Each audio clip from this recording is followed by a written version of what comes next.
અનામત આંદોલનના 10 વર્ષે ફરીથી પાટીદાર આગેવાનોએ સમાજના નામે બાયો ચડાવી છે.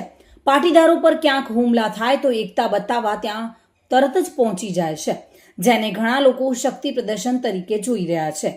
તેના જ ભાગરૂપે શુક્રવારે સુરતથી પાટીદારો 30 કારના કાફલા સાથે ભાવનગરના દેવળિયા ગામે પહોંચ્યા હતા અને જે દંપતી પર હુમલો થયો હતો તેની સાથે મુલાકાત કરી હતી.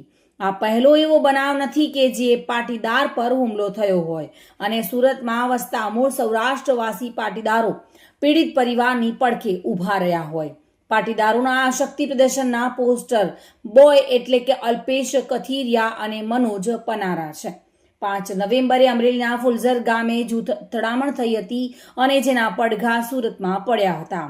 સુરતમાં પાટીદારોની એક બેઠક મળી હતી, જેમાં ભાજપના નેતા અલ્પેશ કથિરિયા તેણે કહ્યું હતું કે પાટીદાર સમાજે પણ લુખ્ખા પેદા કરવા પડશે અને ત્યારબાદ એક મીટિંગ યોજાઈ હતી અને અસામાજિક તત્વોને ડામવા જેવા બનવું પડશે તેવું પણ નિવેદન સામે આવ્યું હતું. ફરી એકવાર 30 કારના કાફલા સાથે પાટીદાર સમાજના આગેવાનો દેવળિયા ગામે પહોંચ્યા હતા.